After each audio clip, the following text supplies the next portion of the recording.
So, in what ways do you think that the DPSCD should make school curricula more diverse and representative of the student body that is within the PSCD? Well, when we speak of diversity, I definitely think that that is on the table. But for now, we need to be focused on enacting a curriculum that is addressing the issues currently. So we have our four core, of course, ELA, history, math, and science. But our students are without extracurricular activities. It's supposed to be mandated that in each school we have a art and music program, and that's currently not happening. Some schools are without those. So yes, I agree with bringing in more extracurricular classes that could possibly uh, fill in those areas and those gaps and make a student more well-rounded. But for right now, our focus needs to be on addressing curriculum that gets our reading levels up, our math, our two main things that we need to focus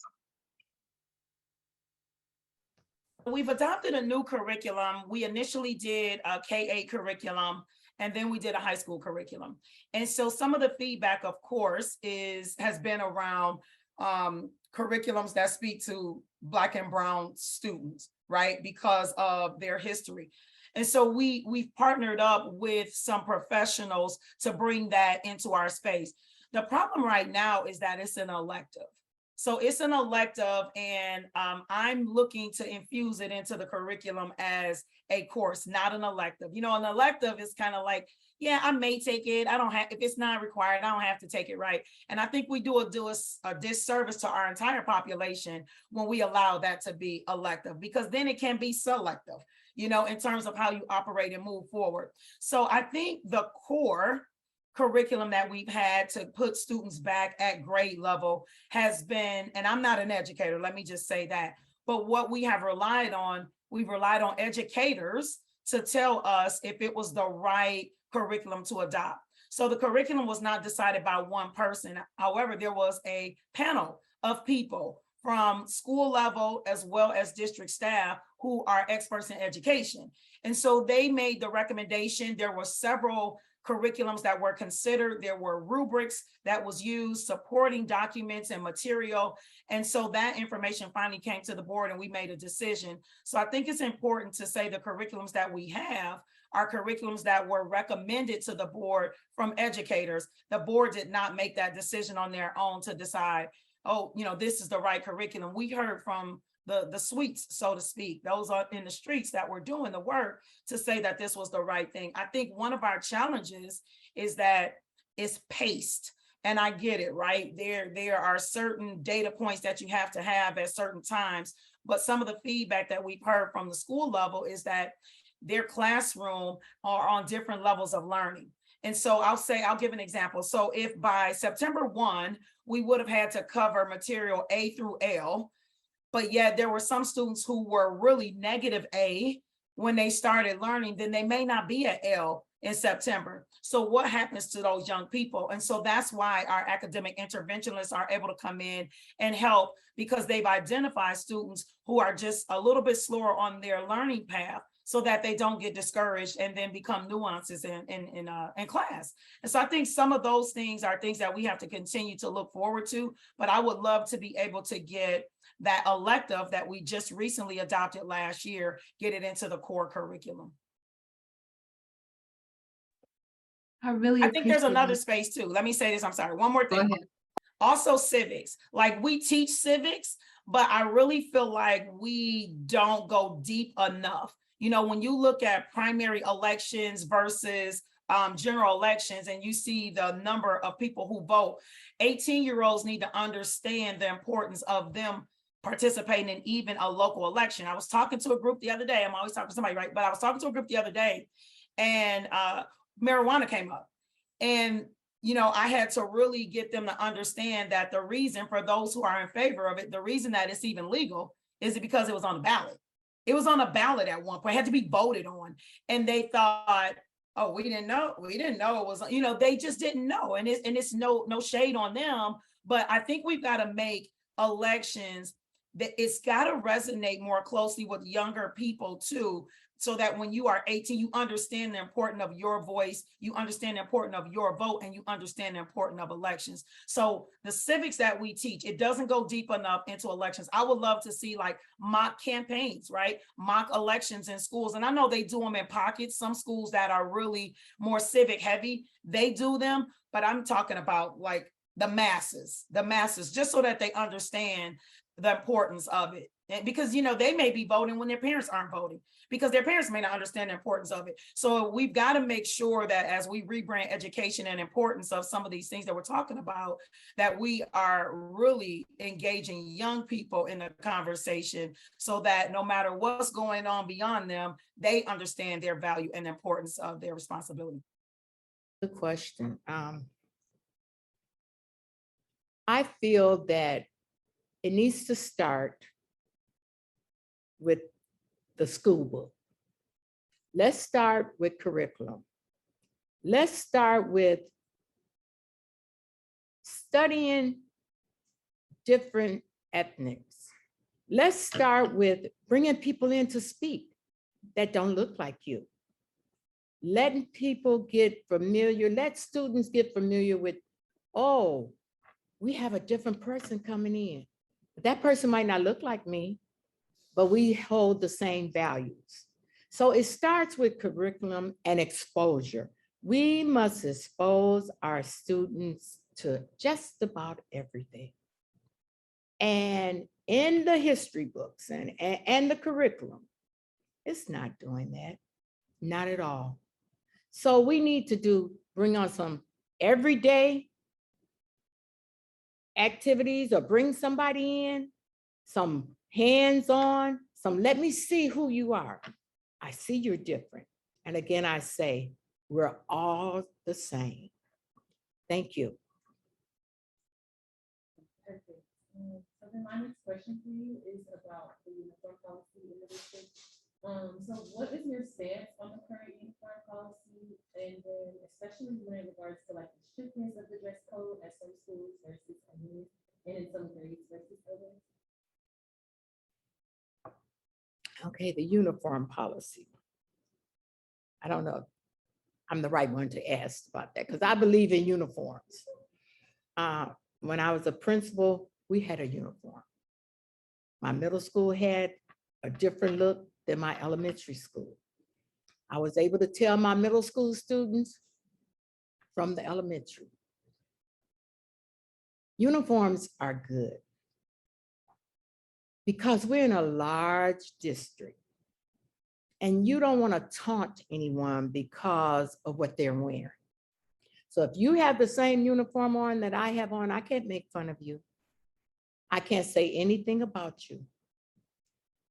I just think that the uniform policy should be across the board. It can't be one thing for one school and something else for another school.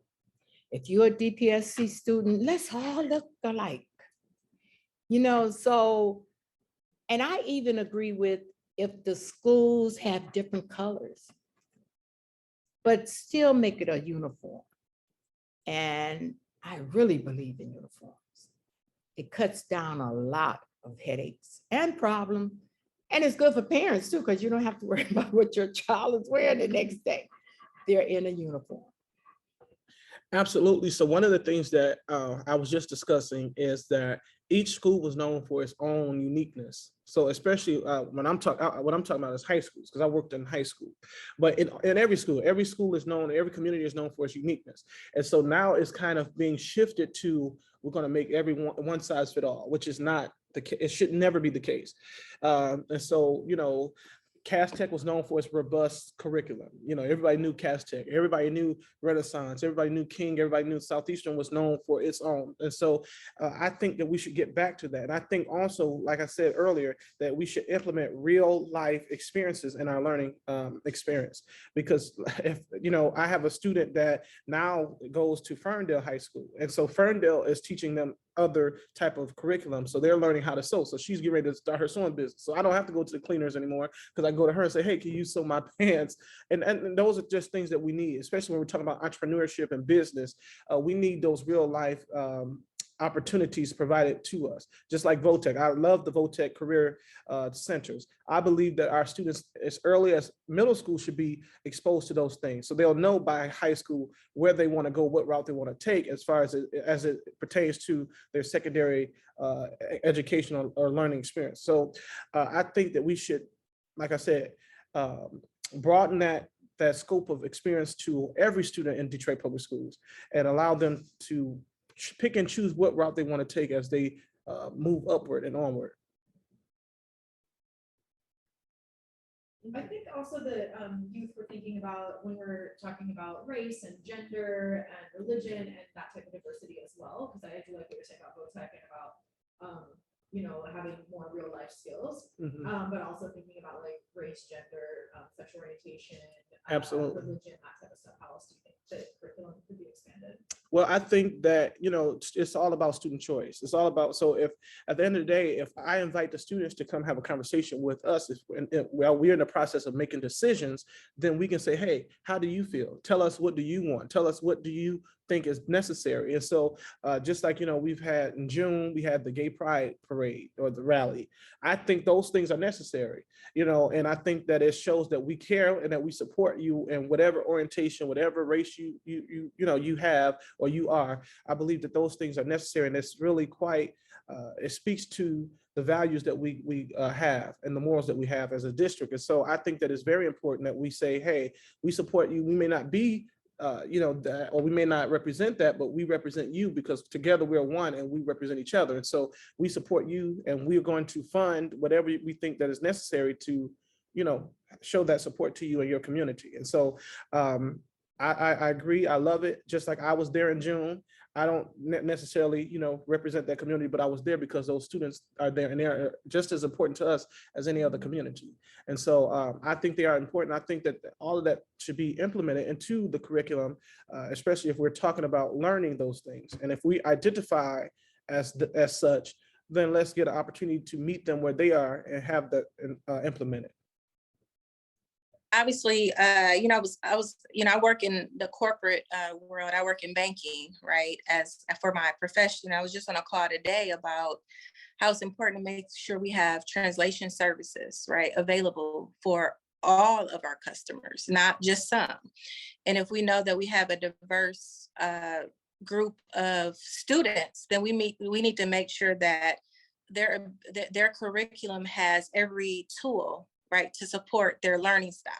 And when I think about diversity, you know, race is yes, you know, but also how people learn, right? And so I think that that's why you need parents and you need different folks at the table, because, you know, it's not just one way of doing something. And I think that we need to invest in curriculum enhancements that assure that we're properly, you know, supporting all people with all learning styles, with all backgrounds, with all language profiles. So yeah. You guys are listen, you're making me nervous. I wasn't even as nervous with the adults. It's you guys, because I know how serious. That's a responsibility that educators always have had to have. Even when I was a superintendent in the suburbs, you know, I made sure that happened. And the case is the same in the Detroit Public Schools. We should be educating for diversity. We should be making certain that our students are aware of the history of members of minority groups, because that has been sadly lacking in some texts for these many decades. And that's certainly a very important thing. It's one of the things that I got in a little difficulty for when I was deputy superintendent in Rochester, because I was doing things in the curriculum that some parents in the school district weren't particularly happy about, but that's a whole different story. But yes, the kids need to be educated for diversity, about diversity. And I'm not just talking about the Detroit Public Schools, I'm talking about the suburban districts as well. I've done that as an educator my entire life, you know, both in the Detroit Public Schools and in the districts where I administrated. My main concern right now is the fact that the kids can't read. That's my platform. My platform is literacy. A school district has two major responsibilities. Number one, make sure the kids are safe, and we've talked about that. Number two, we've got to make sure that our kids can read. I mean, what is a school district about? If it doesn't teach the kids to read, what is it for?